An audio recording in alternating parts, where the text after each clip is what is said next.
स्वस्त herbal wax वापरणं तुम्हाला अतिशय महागात पडू शकतं. हर्बल वॅक्स हर्बल आहे.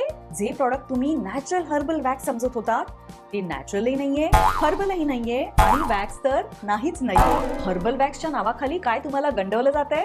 तेव्हा चेहऱ्यावरच्या लवेसाठी, बिकिनी एरियामध्ये किंवा काखेतले केस काढण्यासाठी नॅचरल समजून हर्बल वॅक्स बिनधास्तपणे वापरणाऱ्यांसाठी हा व्हिडिओ आहे. आणि तुम्ही माझा व्हिडिओ जर पहिल्यांदाच पाहत असाल तर चॅनलला सबस्क्राईब करायला विसरू नका. व्हिडिओ शेवटपर्यंत नक्की पहा, कारण मी तुम्हाला सांगणार आहे हर्बल वॅक्सचं सत्य. हर्बल वॅक्स हर्बलही नाही आणि वॅक्सही नाही. मग या प्रॉडक्टला हर्बल वॅक्स म्हणण्याचं कारण तरी काय आहे? चला सुरू करूया आजचा व्हिडिओ.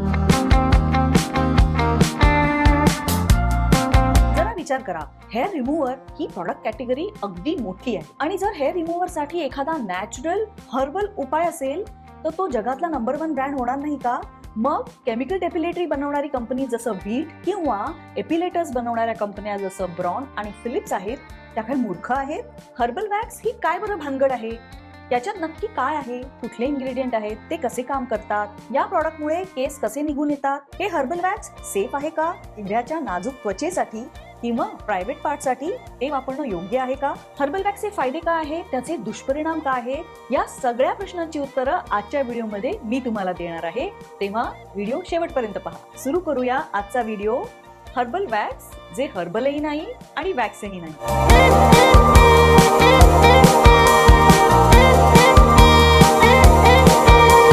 नमस्कार, मी श्वेता पुरंदरे आणि माझ्या या चॅनलवर तुमचं खूप खूप स्वागत आहे. ऑनलाईन शॉपिंग करताना माझं लक्ष गेलं हर्बल वॅक्सच्या अनेक प्रॉडक्ट्सकडे, जी विकली जात होती की ही नॅचरल प्रॉडक्ट्स आहेत आणि हेअर रिमूव्हर साठी ही अतिशय योग्य आहेत. या प्रॉडक्टच्या मार्केटिंग मध्ये सांगितलं जात होतं की हे तुम्ही चेहऱ्यावर लावू शकता आणि अगदी 5 मिनिटात तुमच्या चेहऱ्यावरचे केस अगदी साफ निघून जाणार आहे. मी स्वतः फार्मसी पोस्ट ग्रॅज्युएट आहे, त्यामुळे मला प्रश्न पडला की हे मॅजिकल नॅचरल प्रॉडक्ट काय आहे बरं?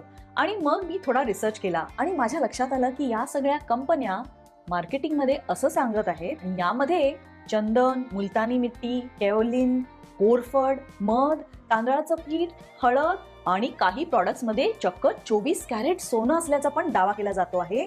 आणि एक सिक्रेट इन्ग्रेडियंट, आणि हा सिक्रेट इन्ग्रेडियंट आहे वॅक्स कॉम्पोनंट. आणि मग माझ्या लक्षात आलं की हे प्रॉडक्ट दुसरं तिसरं काही नसून केमिकल डेपिलेटरी आहे, ज्यामध्ये वापर केला जातो थायोग्लायकोलिक ऍसिड्सच्या सॉल्टचा आणि काही मध्ये तर चक्क बेरियम सल्फाइडही वापरलं जाते. मग याला हर्बल वॅक्स हे नाव का बरं दिलेलं आहे? कारण अतिशय इंटरेस्टिंग आहे. महिलांना तर माहितीच आहे की जेव्हा आपण पार्लरमध्ये जातो तेव्हा हेअर रिमूव्हर साठी वॅक्सिंग केलं जातं आणि या वॅक्सिंग मध्ये केस चक्क उपटले जातात. वॅक्सच्या घट्ट गरम सोल्युशनचा लेप त्वचेवर दिला जातो आणि कापडाच्या स्ट्रिपला खेचून हे केस उपटले जातात आणि यामध्ये खूप दुखतं आणि काही लोकांना तर हे पेन अगदी सहनच होत नाही. त्यामुळे पेनलेस हेअर रिमूव्हरच्या शोधात सगळेच असतात. दुसरी गोष्ट, केमिकल म्हटल्यावर लोकांना थोडी भीतीच वाटते. तसं पाहिलं तर केमिकलना घाबरायची काहीच गरज नाहीये. केमिकल्स काय अनसेफ नसतात. अगदी बागुलबुवा केलेला आहे केमिकलच्या नावाखाली. तेव्हा केमिकल ऐवजी कुठलं तरी नॅचरल इन्ग्रेडियंट आहे असं म्हटल्यानंतर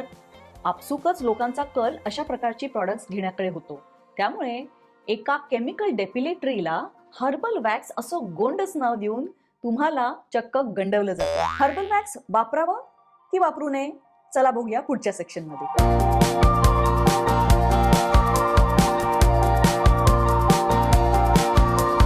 या सेक्शन मध्ये मी हर्बल वॅक्स नाही बरं का, मी केमिकल डेपिलेटरी बद्दल बोलणार आहे, जे एक अप्रूव्ड प्रॉडक्ट आहे. चला पटकन बघूया केमिकल डेपिलेटरीचे फायदे काय आहेत. सगळ्यात मोठा फायदा म्हणजे केमिकल डेपिलेटरी एक पेनलेस प्रकार आहे हेअर रिमूव्हिंगचा. वॅक्सिंग मध्ये म्हणा, थ्रेडिंग मध्ये म्हणा, अगदी ट्विझर वापरून सुद्धा केस उपटला जातो आणि त्याने थोडंसं दुखतच, हो की नाही? पण केमिकल डेपिलेटरी केसांच्या प्रोटीन स्ट्रक्चरवर काम करतात आणि केस जणू काही अगदी विरघळूनच जातात. पॅकवरील सूचनेनुसार 5 किंवा 10 मिनिटाच्या आत याची ऍक्शन होते आणि केस निघून येतात. ही मेथड पेनलेसही आहे आणि हीटलेसही आहे. कारण तुम्हाला माहितीच आहे, पार्लर्स मध्ये वॅक्सिंग साठी जे सोल्युशन वापरलं जातं काही वेळेला ते फार गरम होतं आणि अशा वेळेला त्वचेला याचा चटका बसू शकतो. झाले कधी तुमच्या बाबत असं? तर केमिकल डेपिलेटरीच्या मध्ये असा चटका बसण्याचा काही प्रश्नच येत नाही. केमिकल डेपिलेटरी छोट्यातल्या छोट्या केसांवरही काम करतं. त्यामुळे वॅक्सिंग मध्ये जसं तुम्हाला वाट बघावी लागते हेअर रिग्रोथ होण्याची, तशी वाट बघण्याची वेळ केमिकल डेपिलेटरी वापरताना अजिबात येत नाही. केमिकल डेपिलेटरी क्रीम फॉर्मॅट मध्ये तर असतातच, पण हल्ली तर याचे स्प्रेही मिळतात त्यामुळे हे व्यवस्थित स्प्रेड होतं, कानाकोपऱ्यात पोहोचतं. आणि जर बिकिनी एरियामध्ये तुम्हाला याचा वापर करायचा असेल, अर्थात कंपनीने तसं पॅकवर लिहिलं असेल तरच करा बरं का, तर बिकिनी एरियामध्ये सुद्धा हे तुम्ही व्यवस्थितपणे वापरू शकता. जर तुमची केसांची वाढ हळू असेल आणि वारंवार हेअर रिमूव्हर वापरायची गरज पडत नसेल तर केमिकल डेपिलेटरीज तुम्हाला इकॉनॉमिकल पडू शकतात. पण हेअर रिग्रोथ अगदी भराभर होत असेल आणि वारंवार हेअर रिमूव्हर वापरायची गरज पडत असेल तर वापरा एपिलेटर. एपिलेटर बद्दल तुम्हाला माहिती हवी असेल तर मी नवा व्हिडिओ जरूर आणेन. चॅनलला सबस्क्राईब करा म्हणजे तो तुम्ही मिस नाही करणार. चला आता माहिती घेऊया केमिकल डेपिलेटरीचे डिसएडव्हान्टेजेस काय असू शकतात.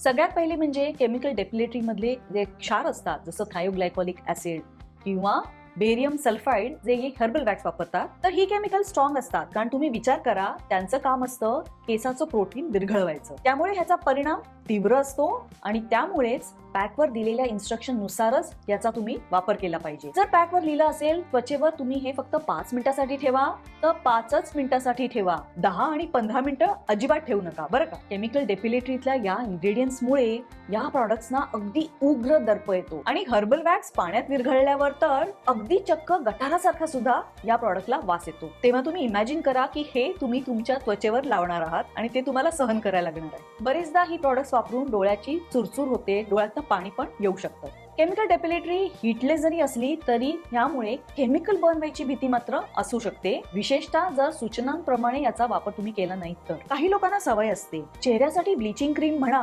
किंवा डोक्यासाठी हेअर डाय म्हणा, जर लिहिलं असेल की याला तुम्ही अर्धा तासच ठेवा तर काही मंडळी त्याला 40 मिनिटं, 50 मिनिटं, 1 तास सुद्धा ठेवतात.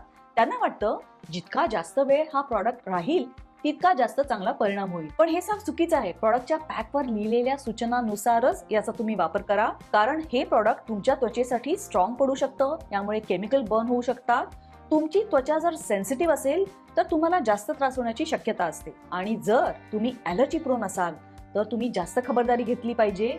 बऱ्याचशा प्रॉडक्टच्या पॅकवर लिहिलेलं असतं की जर तुम्हाला ॲलर्जी असेल तर या प्रॉडक्टचा वापर पॅच टेस्ट केल्यानंतरच करा आणि हे हेअर रिमूव्हर प्रॉडक्टसाठी सुद्धा लागू आहे. तुम्हाला माहिती आहे का, केमिकल डेपिलेटरीमुळे तुमची नखं पण डॅमेज होऊ शकतात, कारण नखांमध्ये सुद्धा केसांमध्ये जे प्रोटीन असतं तेच असतं. त्यामुळे हे प्रॉडक्ट वापरताना हे मिश्रण हाताने तुम्ही अजिबात लावायचं नाहीये. प्रॉडक्टच्या पॅकमध्ये प्लॅस्टिकचा एक छोटासा चमचा किंवा स्पॅच्युला दिलेला असतो, त्यानेच या प्रॉडक्टचं ऍप्लिकेशन करा. अगदी धातूचा चमचा सुद्धा तुम्ही वापरू शकत नाही आणि बोटानी तर अजिबातच नाही. ही प्रॉडक्ट्स इतकी स्ट्रॉंग असतात की यामुळे धातू आणि अगदी तुमचे दागिने सुद्धा डिस्कलर होऊ शकतात. त्यामुळे जर तुम्हाला केमिकल डेपिलेटरी वापरायच्या असतील तर जरूर वापरा. चांगले ब्रँड वापरा, चांगल्या कंपनीचे प्रॉडक्ट्स वापरा आणि अशा काही प्रॉडक्ट्सच्या लिंक मी माझ्या व्हिडिओच्या डिस्क्रिप्शन मध्ये देत आहे, त्या जरूर बघा. पण 4 पैसे वाचवण्यासाठी स्वतःच्या त्वचेशी खेळू नका, कारण ही चूक तुम्हाला खूप महागात पडू शकते. जे तुम्ही नैसर्गिक समजत होतात ते हर्बल वॅक्स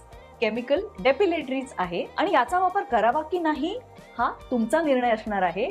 आणि जर तुम्ही वापरणार असाल तर काळजीपूर्वक वापर करा. आणि चेहऱ्यावरची लव घालवायसाठी मी काय वापरते ते सिक्रेट मी शेअर करणार आहे पुढच्या व्हिडिओमध्ये. तेव्हा चॅनल सबस्क्राईब करायला विसरू नका आणि तो भाग मिस करू नका. पुन्हा भेटूया. नमस्कार.